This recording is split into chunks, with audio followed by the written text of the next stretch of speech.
নবীজি বলছেন কয়টা হলো? আবার বলেন তো কয়টা? এক নম্বর কি বললাম? সৌন্দর্য, বলেন। দ্বিতীয় নম্বর সম্পদ, 3 নম্বর বংশ, 4 নম্বর ধার্মিকতা। নবীজি বললেন ফজফর বিদাতি দ্বীন, ফজফর বিদাতি দ্বীন তারিবাত ইয়াদা। নবী বলেন এই 4টার মধ্যে 3টা হয়তো কম পেয়েছো, তেমন সম্পদশালী না, তেমন সুন্দরী না, তেমন বংশীয় মেয়ে না, কিন্তু দিনদার আছে। মেয়েটা কি আছে? বলেন, কথা বলবেন। মেয়েটা কি আছে?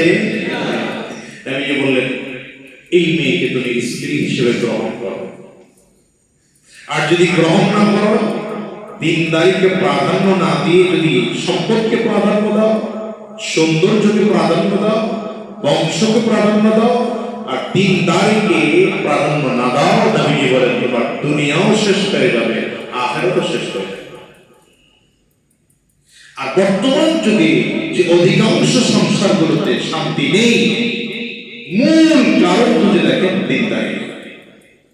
এক নম্বর তো বিয়ে দিনদার অনুযায়ী হয় না, দিন অনুযায়ী বিয়ে হয় না। এখন বিয়ে মানে হলো একটা উৎসব, ওই যে আগে গায়ে হলুদ দিতে হবে, ছেলের পক্ষ মেয়ে পক্ষের কাছে আসবে, এটা মনে হয় আপনাদের এই অঞ্চলে মোটেও না। আস্তে আস্তে উত্তর দিচ্ছে, রোগী আছে। ছেলে পক্ষ মেয়ের কাছে, অর্থাৎ এখন নাকি একটা সিস্টেম বের হয়েছে যে ছেলের বাড়িতে একই কালারের ড্রেস পরে কিছু মেয়েরা আসবে, এরা এসে ছেলেকে হলুদ দিয়ে পড়াই দিবে। আবার ছেলের থেকেও কিছু মেয়েরা ওই কোথায় যাবে, কিছু ছেলেরা মেয়ের বাড়িতে যাবে, তারা গিয়ে গায়ে হলুদ পড়ায়। আচ্ছা, এই ফতোয়া আমার দিতে হবে না, আপনারা বলেন এটা জায়েজ না হারাম? দেখছেন ফতোয়া লাগছে আমার দেওয়া, এটা সাধারণ মানুষই জানে। কি আপনারা একমত এই বিষয়ে? এটা জায়েজ হওয়ার কোনো সুরত আছে? তো শুরুটা করলেন গুনাহ দিয়ে, এরপরে গান বাজানো 4 দিন 5 দিন 10 দিন যদি গান বাজানো নাই হয়, বিয়ে হয় না। কি কথা বলেন না কেন? কিছু মুরব্বী আছে, এদেরকে যদি বলা হয় আপনার গ্রামে গান বাজতেছে, আপনি দেখেন না আপনার বাসায় ছেলে গান বাজায়, কি করবো? তা আপনার ছেলে গান বাজায়, আপনি কি শুনতেছেন? অবৈধ গুনাহ দিয়ে শুরু করলেন সংসার। এরপরে আপনাকে মহার ধার্য করা হলো, স্ত্রী মহার আদায় করা সুন্নাত। কি বলেন? মোটামুটি খালি ধরে রাখলেই হয়, তালাকের সময় লাগবে। কখন লাগবে? তালাকের সময় লাগবে, ঠিক না? বাকি সময় প্রয়োজন নেই। এই জন্য আবার খুব মানে পরিকল্পনা করে 10 লক্ষ 10,000 121 টাকা এরকম করে অঙ্ক দিয়ে, কারণ এখন বিয়ে হচ্ছে 20 বছর পরে যদি তালাক পায়, তখন কিনা ওই 1 টাকার নোট পাওয়াই যাবে না, তখন তালাকই দিতে পারবে না। এটা একটা সিস্টেম। তার মানে হলো পুরো সংসারটা টিকে আছে এই টাকার উপরে, মহাব্বতের উপরে না। আমার কথার সাথে আপনারা একমত না মনে হয়?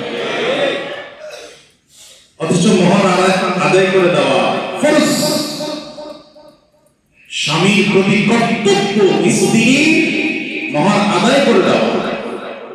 পাশাপাশি গিয়ে মাফি চাইবেন, এটা না গিয়ে বলবেন যে আসলে আমি একটু ঝামেলায় আছি, পরে দিয়ে দেবো নি, আসলে আবেগে করে ফেলেছিলাম 10 লাখ, হ্যাঁ আমি পরে এটা আদায় করে দেবো। জায়েজ হবে? আসতে বলেন কেন? জায়েজ হবে? আপনি সাধ্য আছে 50,000 টাকা, খুব খেয়াল করেন, সাধ্য আছে কত? এই 50,000 টাকায় মহার পাবেন। সাধ্য আছে 1 লাখ টাকা, আপনি 1 লাখ টাকায় মহার পাবেন। কিন্তু আপনার স্ত্রীকে দেখা করার আগে তার মহার আদায় করে দেওয়া একজন পুরুষের জন্য ফরজ। আমি আবারও বলছি, কথা মনে রাখেন, একজন পুরুষের জন্য মহার আদায় করে দিতে হবে কখন? দেখা সাক্ষাতে। আমরা কি করি?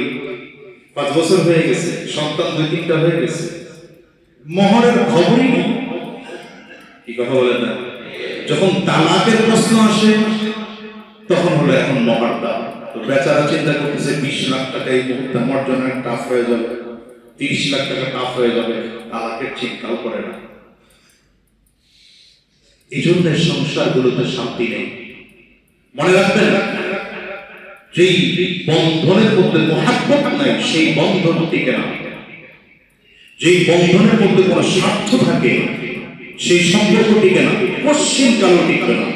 আপনি স্বামী স্ত্রীর কথা বাদ দেন, যদি সন্তান বাবা মায়ের মধ্যে পৃথিবীতে সবথেকে, এটাই তো বন্ধন, এর থেকে বড় বন্ধন তো নেই। বুঝে না কথা?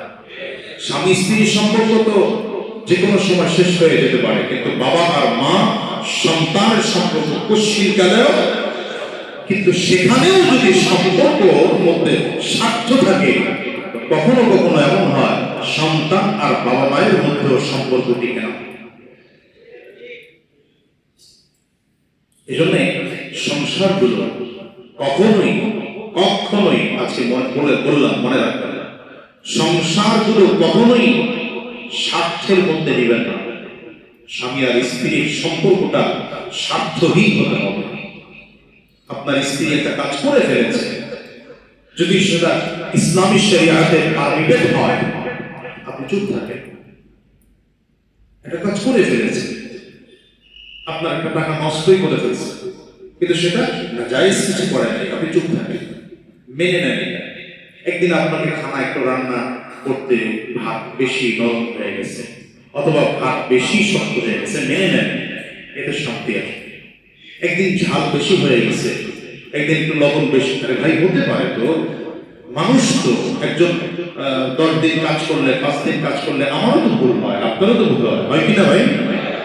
এখন যদি আপনি 1% ছাড় দিতে না পারেন,